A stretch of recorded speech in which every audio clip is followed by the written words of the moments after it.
எனக்கு அன்பான தேவ ஜனமே, இஸ்ரவேலின் பெருமந்தி, நீதிமொழிகள் 25வது அதிகாரம் 11வது வசனம். ஏற்ற சமயத்தில் சொன்ன வார்த்தை வெள்ளித்தட்டில் வைக்கப்பட்ட பொற்பழங்களுக்கு சமானம். ஏற்ற சமயத்தில் சொன்ன வார்த்தை. லாசரு மரித்து போய்விட்டான். அவனை அடக்கம் பண்ணி 4 நாட்கள் ஆகிவிட்டது. அவன் சகோதரிகள் மாத்தாளும் மரியாளும் கலங்கி போய் நிற்கிறார்கள். எசப்பா அங்கே வருகிறார். கல்லறையின் கல்லை எடுத்து போடுங்கள் என்று இயேசு சொல்கிறார். மாத்தாள் சொல்கிறாள், நாருமே 4 நாளாயிற்றே என்று. யோவான் 11வது அதிகாரம் 40வது வசனத்திலே அதற்கு இயேசு, நீ விசுவசித்தால் தேவனுடைய மகிமையை காண்பாய் என்று சொல்கிறார். லாசருவை வெளியே வா என்று சொல்கிறார். மரித்து அடக்கம் பண்ணப்பட்ட லாசரு ஜீவனோடு வெளியே வருகிறான் கல்லறையில் இருந்து. ஏற்ற சமயத்தில் சொன்ன வார்த்தை.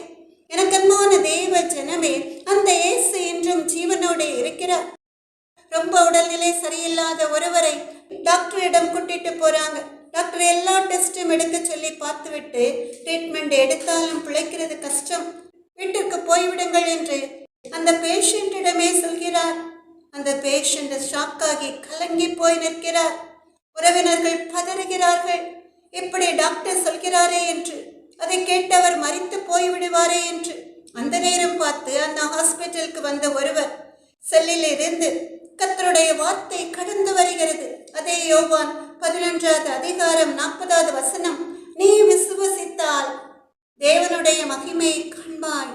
அமேன்.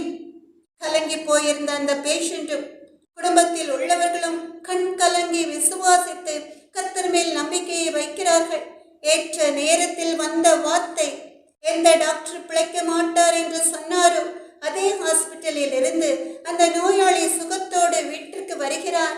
ஏற்ற சமயத்தில் சொன்ன வார்த்தை வெள்ளித்தட்டில் வைக்கப்பட்ட பொற்பழங்களுக்கு சமானம். பொற்பழங்களை காட்டிலும் ஜீவன் பெரியதல்லவா? எனக்கு அன்பான தெய்வ ஜனமே, இஸ்ரவேலின் பெருமந்தையை, ஏற்ற சமயத்தில் கடந்து வந்த தேவனுடைய வார்த்தை ஜீவனை கொடுத்தது. யோவான் 11வது அதிகாரம் 25வது வசனத்தின்படி, இயேசுவை விசுவாசிக்கிறவன் மரித்தாலும் பிழைப்பான். ஆமென். அல்லேலூயா.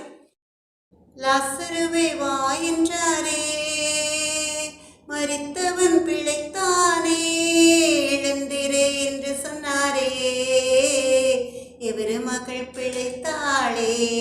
மனுஷரால் கூடாதது தேவனால் கூடுமே, மனுஷரால் கூடாதது தேவனால் கூடுமே.